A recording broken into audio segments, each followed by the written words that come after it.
Hey, how you doing? Goanna here, and welcome to another episode of Eat Yourself Thin. Now, today we're going to be talking about food and how your body uses food, or the science of food, if you will. Now, to start that, let's start with metabolism. Metabolism is basically your body converting food to energy, but the different foods convert in different ways. I was once told if you eat too much of anything, you would put on weight. Like if you eat a kilo of cardboard, you're still going to be a kilo heavier. So what is the difference between eating a kilo of carrots or eating a kilo of cheese? And the answer, of course, is the energy it produces. If you ate a kilo of cardboard, your body would just excrete it. You wouldn't actually gain any weight. Well, you would initially, but after you got rid of it, after you passed this robust meal, then you would be the same weight that you were before. Now, as with the kilo of carrots or a kilo of cheese, as soon as you eat that, your body starts breaking it down into components.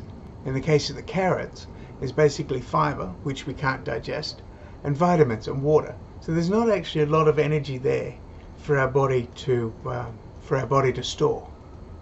In the case of the cheese, when that's broken down, that creates a lot of energy. And any energy that we don't use up at the particular time is going to be stored by your body. And the most convenient way to store it is in fat. It's really easy for your body to convert cheese to fat as it is mostly fat already. But does this energy get stored straight away? And the answer is no. Our body realizes we're not going to be exercising while we're eating or even straight after we're eating. So it will actually store it as energy for about 2 days. But if you don't use it after that, then it gets like short-term memory to long-term memory. It goes from energy to stored energy, which in our body's case is of course fat. Now, we have all met people with a naturally high or a naturally low metabolism. Some people that just run around like a chook without its head for hours and hours and hours. Or like children, the short ones that are always grubby and sticky. But is our metabolism affected by the different types of food that we eat? If we ate 2 different meals with exactly the same energy level, exactly the same calories, say one just based on junk food and the other based on what we'd call healthy food, would our bodies interpret those differently?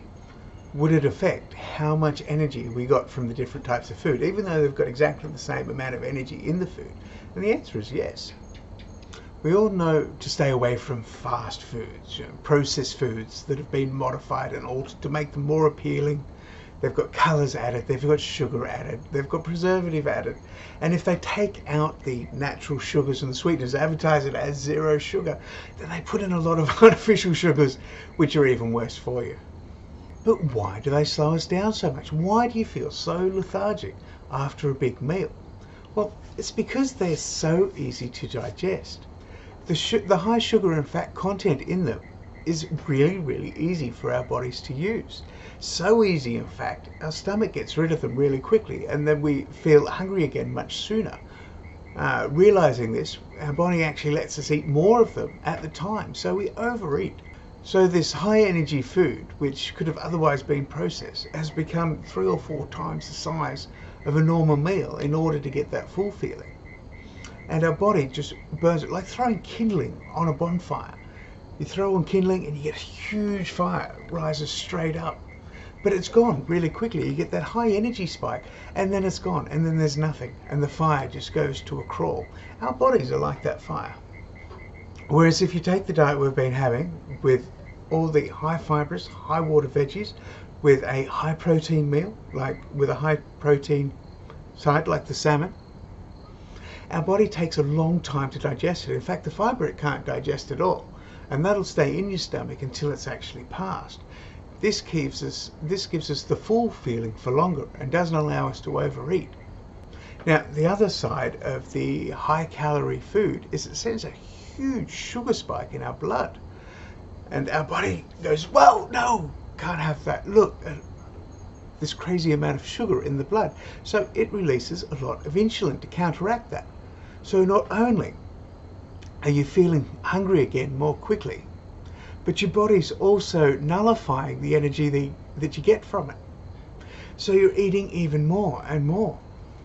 It'd be easy enough to test if we got the same weight in kindling and the same weight in logs, like fuel for the fire, fuel for our body, We threw on the kindling, timed how long it lasted, and we threw on the logs afterwards and see how long they lasted. Now, originally I was going to do this experiment, but I thought it's fairly pointless. Everybody can get the picture in their head. And whole foods also require much more energy to be absorbed in the first place, so you're actually burning calories digesting these foods to begin with. Whereas the easy sugary foods, they don't require that energy to absorb. So instead of giving you a big list of foods to avoid, I think it's a lot more practical if I explain what different kinds of foods have in them and educate you to the point where you'll be able to make your own choices. Now, a lot of you will already know this, and if you're as old as me, you learned all this in school years ago, but things have changed. In the research I've done recently, like, you remember the old food pyramid that we had in school? You got bread and grains on the bottom, and then fish and meat, and then dairy, and sugar and fats right at the top. Well, our knowledge of food has changed a lot since then, and even our descriptions. And if you Google a food pyramid now, like I did, you get about 10 different versions of what a food pyramid should look like. Every man and his dog's got his own idea. But with the study I've done, I've decided to go with this one. It doesn't label food as breads and grains anymore, or meat and fish, or fats. You've got water, that's the large one on the bottom, which you cannot live without, and you must have. It is a food group all of its own, and I agree with that. Then you've got your carbohydrates, which is your grains and your bread and your vegetables and your fruit, which could even be broken down even further into simple carbohydrates and complex carbohydrates. Then you've got your proteins, which are your egg, nuts, fish, meat, things like that, and vitamins and minerals. But carbohydrates is basically broken down into sugar, simple carbohydrates. Like if you were to eat a plain rice cracker with nothing on it, that is a simple carbohydrate. Now, I thought that would have been an excellent weight loss tip, no calories in it, just plain rice cracker, but it's not. Your body will break it down super quickly, your stomach will be empty again, and then you're hungry again, and you're going to eat more and more. It's just carbohydrates, which your body turns straight to sugar. However, if you were to add some avocado, some lettuce, some carrot sticks to that rice cracker, then that becomes a complex carbohydrate. It takes a lot longer for your body to break down, and it'll stay in your stomach a lot longer. And a much better choice if you want to lose weight. When you do your snacking, think of each snack as a little mini meal, and you want to have a little bit of each group in each snack. Carbohydrates give you quick energy. They're converted quickly into your blood as glucose, which is your blood sugar, which your body uses for fuel first and then converts the leftovers into fat. And your carbohydrates include fruits, vegetables, pasta, grains, cereals, crackers. Now, sugar and honey are also carbohydrates, but these carbohydrates are high in calories and don't offer any other benefits like vitamins or minerals or fiber. Okay, so proteins. Proteins give your body amino acids. It's the building blocks that help your body cells do all of their daily activities. Proteins help your body build new cells, repair old cells, and create hormones and enzymes, and keep your immune system healthy. If you don't have enough protein in your diet, your body takes longer to recover from illness, and you're more likely to get sick in the first place. So if I broke it down, it would be water, carbohydrates, proteins, fats, vitamins and minerals. Now, fats are essential to our bodies, and it doesn't actually become a bad word until we have too many of them. They give your body the fatty acids it needs to grow and produce new cells and hormones. Fat also helps some vitamins move through your body. Vitamins A, D, E and K are all fat soluble and need fat to move around your body. Fat also helps protect your organs against trauma. And of course, it's a great storage system. Your body stores all its extra energy as fat. A very concentrated storage system, which is a lot higher in calories. So obviously a teaspoon of fat has got a lot more calories in it than a teaspoon of protein or a teaspoon of carbohydrates. Now, there are three basic types of fat. There's saturated. The saturated fats are found mainly in meat and whole milk products. In other words, foods that come from animals. Still, coconut oil and palm oil, they're also saturated fats. Saturated fats are typically solid at room temperature, like the butter in your fridge. Now, trans fats are liquid vegetable fats which go through a process called hydrogenation. I'm not sure if I'm saying that right, but hydrogenation. Now the purpose of this is to make these liquid vegetable oils more solid. and then they're used in food items, in processed food items, which give the item a much longer shelf life and a desirable shape, taste, and texture. You know, like donuts, cookies, but margarine, fried foods, snack foods, you know, anything along those lines. Any processed foods with fat. Then you've got your monounsaturated fats, which are basically plant oils, like vegetables, nuts, and grains. Omega-3 and omega-6 fatty acids are polyunsaturated and can be found in cold water fish like salmon and tuna and mackerel. Mono and polyunsaturated fats help keep triglyceride levels nice and low. But why do we care? Well, high triglyceride levels is what leads to your strokes and heart attacks and all those bad kind of things which we're actually trying to avoid.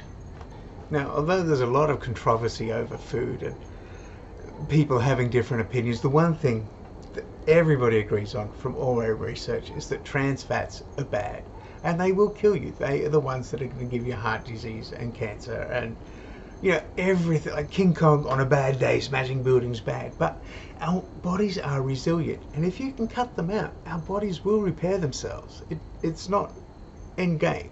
You know, you can come back and your body will start to feel completely different. I've been following this diet now for 2 months and 1 week, so we're not even at the halfway point, but already my body has changed so much. I can taste the differences in so much food. Like when I started this diet, I was having a cup of soup in the morning, and I went for a week without one. I was just eating vegetables and fish. I cut out the cup of soup, but I had one yesterday. For about 6 hours I could just taste the fat around my mouth. It was ridiculous.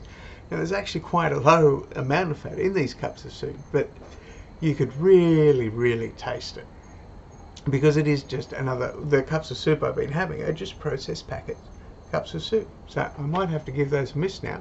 It's been a bit of a shame. It was my morning ritual for a while, but you can just taste it. I made mashed potatoes for my girls the other day, and I used to use a lot of butter in my mashed potatoes because I like the flavour of butter. You know? Butter, milk, cream, all good stuff. But I've had a spoonful of it, and I put a tiny little slither of butter in the mashed potato, but I tried it, and all I could taste was butter. It's like my body has completely readjusted itself. I've also included yogurt in my diet now, not your processed yogurt, but a natural yogurt with no fat in it, with no sugar in it. It's pretty much just protein. Now, when I was younger, I hated plain yogurt, or not plain yogurt, but natural yogurt without any additives in it at all. I thought it was the most horrible stuff. But now, my body has actually started to crave it. It's telling me that's what it wants. Now, of course, 2 months ago, and I would never start a diet by doing this, but slowly and slowly, by removing the bad elements and introducing good elements, my body is now starting to crave these more nutritious, less fatty foods, which I found really surprising, and it's really going to help me keep this diet going long term. I also found this article from cosmopolitan.com, which I'm going to throw on the screen now. It just shows you the 7 types of fats, which I found really helpful, so I'll leave it up there for a second. And it just goes through it. It gives their take on it quickly. Omega-3 fatty acids, or omega-3 fats, omega-6 fat, monounsaturated, polyunsaturated, saturated, medium chain triglycerides, and trans fats. Basically where to find them and what they do to you. So next was vitamins and minerals. Vitamins keep your bones strong, your vision clear and sharp, your skin, nails and hair healthy and glowing. Vitamins also help you use the energy from the food that you eat. Minerals are chemical elements which help rejuvenate your body's processes. Potassium, for example, helps your body's nerves and muscles function. Calcium helps your teeth and bones stay strong, and iron carries oxygen to your cells. Sorry about that, I just had a quick break and have some delicious barramundi. Fantastic. For those of you that don't know, barramundi is a fantastic fish caught locally in Australia. It's so good. It's white, it's creamy, it's delicious, it's filling. And, you know, on this diet, see, who says it's hard being on a diet when you get to eat fabulous food like that? I should have saved you some, or at least shown you a photo, but Oh, all mine, all mine. Cook your own. Okay, so where were we? Vitamins and minerals. Now, it's important to remember there's a big difference between getting your vitamins naturally through your food and in vitamin and mineral supplements. Absorbing vitamins and minerals is a very complex process for your body, and each vitamin and mineral influences the other in both in the absorption and in the way your body uses it. Now, when you have these naturally in your foods, your body can balance it out and use them to their most beneficial extent. However, if you take supplement capsules, it spikes these vitamins. It's no longer a slow calculated intake which your body can manage, but a large dose just dumped on top of it, and a lot of it is just going to go straight out of your body again as waste. Much better for you if you can. I mean, if you can't, then hey, supplements may be the way to go for you, but if you can, take it with your food. Your body will get a lot more use from it. Now, everybody's telling us that vitamins is good for it. This food's got vitamin C in it, this food's got vitamin D in it. But what do these vitamins actually do? Okay, so vitamin C, it boosts your iron absorption. It enhances your immune system. It helps healthy gums and wound healing. It's also instrumental in repairing bruises and reoccurring infections. Vitamin A maintains the tissue of the skin. It also enhances your immune function and kills T cells. Heightens your resistance to infection. And folic acid and your B vitamins are vital for your central nervous function, necessary for your immune function, and needed for the metabolism of amino acids. And there are also phytonutrients. Now, because plants can't run away or really fight back, they have these things called phytonutrients, which is their internal system for dealing with disease. Now, by eating these plants, we're also getting that. Now, the phytonutrients are mainly characterized in their color groups, like light green to dark green to red to yellow. And as long as you're eating a variety of colors in your food, not only does it make it look attractive, it means you're also getting a good balance of all the phytonutrients, which not only act as a good anti-inflammatory, but also anti-cancer. They repair DNA damage and aid in detoxification. Also great for your insulin levels. Now, water is vital for life and essential for good health, and it's clearly at the bottom of of our new food pyramid, meaning we need more of that than anything else to stay healthy and strong. Forget your fruit juices, forget your fizzy drinks. Water is what you want. And water makes up 50 to 66% of your total body weight. It regulates your temperature, moves vitamins through your system, and eliminates waste. Now, in general, it's a good idea to drink 6 to 8 glasses a day, but if you're trying to lose weight, you should drink even more. That should be 8 glasses, should be your bare minimum. You should be drinking more than that. So after doing all this research, it's really reassuring to know that the diet I've put together is not only sustainable, but will keep me healthy and fed and happy. Now, fed and happy is the important thing. I guess healthy is important too, but you know me, I focus on being fed and happy. And I haven't shown you yet. All right, so we're 2 months and 1 week in. Yes, 2 months and 1 week in. So we're not quite halfway. This is a six month program, so we're not quite halfway, but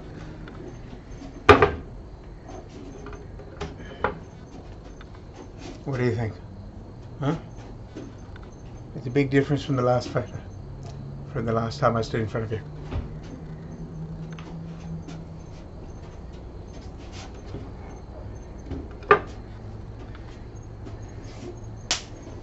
I mean, we're not there yet. We're not even halfway there yet, but we're getting closer.